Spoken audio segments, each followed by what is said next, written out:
I don't see many people in Parliament at all who can do this. And even if he unites the country for 6 months to get us through the next 6 months, that's enough for me. OK, thank you very much. Yes? I mean, I supported Boris with what he did to lead the Leave campaign. I hope he can unite the country. I just wonder if I can ask Theresa there, who voted 3 times against Theresa May's deal, that Boris Johnson described as vassalage. He said it would be a suicide belt or vest around our country, in a phrase for which he was criticised. But having spoken so strongly against the deal, why did he then vote for it? I think because he was so keen to see us stick with the exit that had been planned. It was a difficult decision for him. It was a difficult decision for me. I do not believe that the withdrawal agreement genuinely respected the vote to leave, which is why I voted against it, because it would have potentially permanently locked us into obeying the EU's rules and complying with their customs arrangements without actually having a vote on them or any kind of exit door. So I'm sure Boris weighed up pragmatically, the pros and cons of that. But I think what we now need is we just need to get on with it. The country voted to leave, and there is a huge amount of exasperation with this continuing deadlock. We cannot go on like this, and that's why we need a new Prime Minister who's determined to get out on the 31st of October. OK, let's move on. Theresa, thank you. Before we do, I just want to let you know that Question Time comes from Tottenham in North London next week, and the week after that we will be in Halifax. So call 0330 123 9988. If you'd like to be in the Question Time audience, you can go to the website and you follow the instructions there. Let's take our next question, which is from Robin Evely. Thank you. When even our lawmakers admit to a drug-taking past, is it time to rethink prohibition? Yes, there's a lot of it about, isn't there? Various MPs and leadership contenders coming forward and saying they've taken drugs. I wondered if any of you want to come forward right now. Think of this as a confessional. Get it off your chest now. I wasn't necessarily counting you in that, Francesca. No, I'm happy to start. I've never taken any drugs because I'm wobbly already. It would work. I just want to say, I think it's quite hypocritical of these candidates because many of them have also advocated really harsh drug laws. And I think that's the kind of behaviour that really erodes trust in politicians because it's kind of do as I say, not as I do. And I think we're fed up of that in this country, aren't we? Like the trust level. I've got to say, I am a Jeremy Corbyn supporter. And I think the main reason I am is because I feel that his words are backed up by decades of actions. And I'll just say one quick story. When my disabled friends were holding tiny demos all over to try and cling on to their basic human rights, only 2 MPs turned up again and again. And those 2 people were Jeremy Corbyn and John McDonnell. And I think that shows a real deep commitment to standing up for the rights of people who really need support and help and of campaigning relentlessly in their own spare time for equality, peace and justice. And that's why I believe he's such a rare breed of politician, because his words are backed up by decades of action. And how many times can we say that about an MP? But, Francesca, we're slightly getting off the question, if you don't mind me saying. Is it time to rethink prohibition? That's the question. I think it's time to rethink hypocritical politicians. OK, we hear you. All right. Also, I think I'm far more angry about the suffering and misery that they inflict on the British people. OK. Adam. Yeah. Look, I agree with you. I think the fact that, I was trying to tot up, but I think the majority of candidates for the leadership of the Conservative Party admitted to taking some form of illegal drug. That's got to be a watershed moment when we realise that, the war on drugs that's been raging for 50 years has failed, right? If anything good comes out of this Tory leadership campaign, it's that we can have some honesty, not just about individuals and whether they've taken illegal drugs. Have you taken illegal honestly, drugs? I knew this was going to come up. So I should really have put the call into my mother last night, who was watching. But I'll answer as comprehensively as I can. As a gay man who first went clubbing in the 1990s, it would be a bit of a surprise if I hadn't taken drugs. And look, I'm not saying I'm proud of that, but I'm not going to lie about it either, right? 15 million people in this country have taken illegal drugs of different sorts, right? That's got to be a message to us. The prohibition has failed, and it's failed in the most dismal way possible, because it's poisoned people. It leads to adulteration, which has cost thousands of lives. It's put power in the hands of criminal gangs that use violence as their marketing tool, and it's prevented us from having an honest discussion as society as a whole about the dangers of substance abuse, not least, of course, of the most dangerous substance of all, which is the one that we don't prohibit, alcohol. The woman in the back there. I work as a professional nurse. I have to follow a strict code of conduct.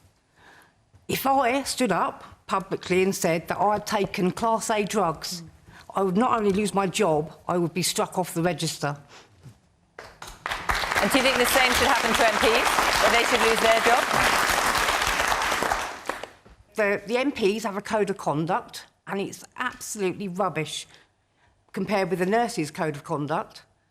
You know, the nurses' code of conduct covers you in professional and personal life. The MPs' code of conduct only covers them for their professional life. And that was the hypocrisy here, wasn't it? Yes, it is. You was a man that actually supported the most draconian laws, actually sacking teachers as well and other public servants, as Secretary of State, etc. And yet, he himself was guilty of the same thing. So obviously you're talking about Michael Gove there. Can be no forgiveness for hypocrisy in politics. The man in glasses there. Should law breakers be lawmakers? All right. Well, listen, we're going to go round the panel on this. The man there in the pink shirt. Adam, just wait a minute, because we've heard... Is the law wrong? Is the law wrong? OK, that's the real question we should ask Let's hear ourselves. from the rest of the audience. Yes, the man there. On the subject of alcohol, which is most important, am I right in saying that maybe even one of the members of the panel missed an important vote in Westminster once because they're under the influence of drink? Oh, who was that? Sweet. Do tell, Mark. Do tell more.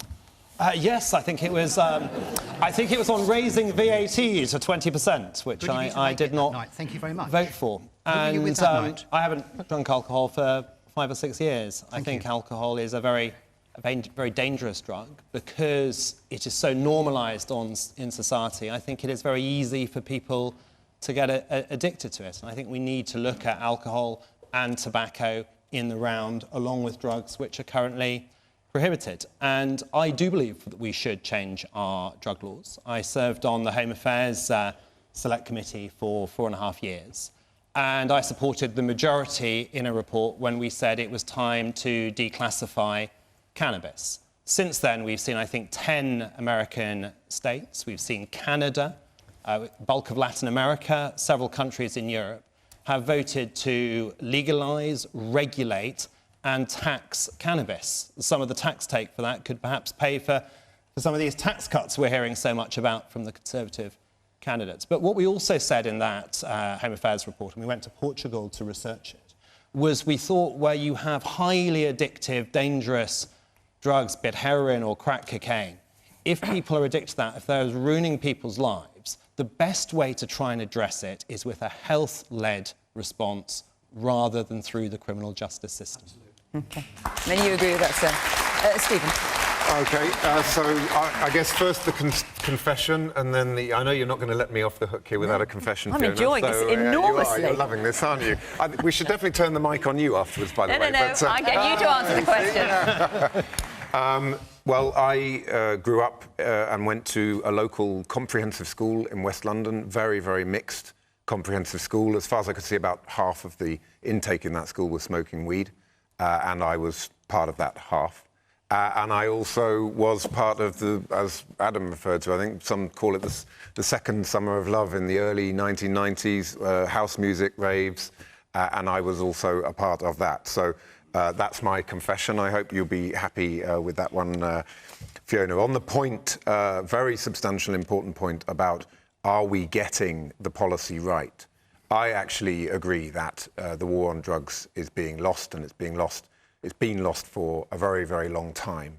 And I think it's causing tremendous disruption in society, heartbreak. Look at the county lines, look at the knife crime epidemic. So much of that relates back to illicit activity around drugs. We've created a black market within which you will get all sorts of gangster and gang-based activity. And I think we've got to actually look very closely at the Portugal example. The way in which Portugal dealt with a huge influx of heroin shortly after they had transitioned from a dictatorship to a democracy, they opened up and there was a tremendous heroin problem there, and they took a health-based approach rather than a punishment and criminal justice-based approach, a rehabilitation-based approach where it's about social workers and psychologists and people helping to get addicts off the drugs. And it led to a huge depression in prices in Portugal, which of course takes the gang-based element out of the equation. So I think Einstein said, if you keep on doing the same thing and thinking you're going to get different results, that's the first sign of insanity. We keep trying to do the same thing with drugs and it's not working. I think it's time to innovate, do something different, and help our young people before the gangs and the knife crime gets to them.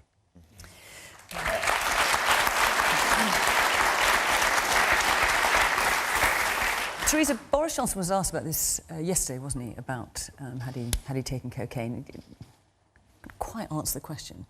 Has he or hasn't he?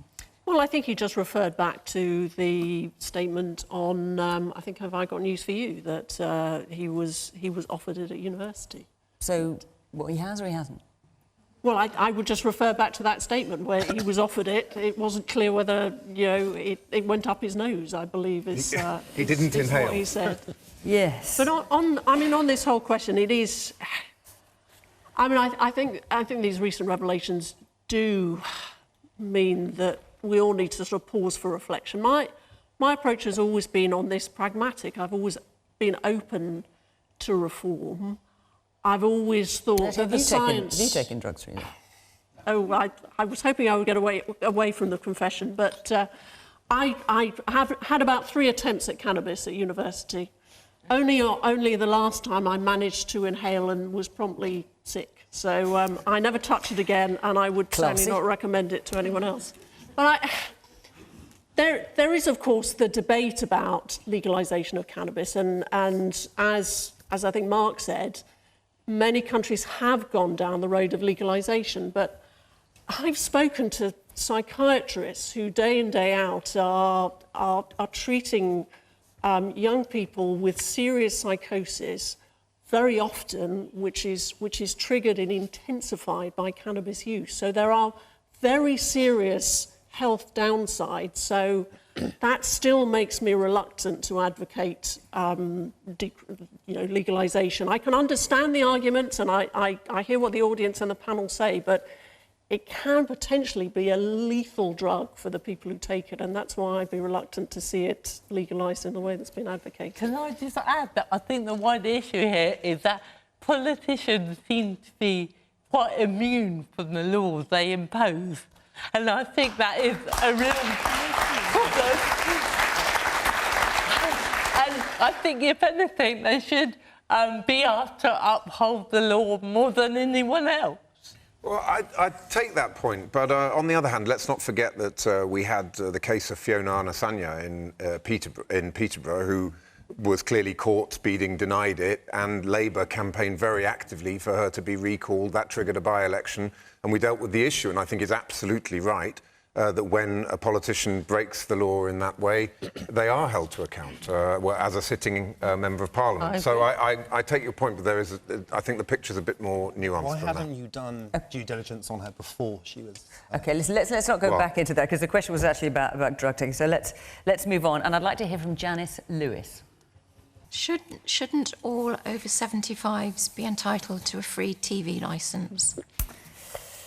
Well, so the BBC announced that it's scrapping free TV licences for the over 75s, apart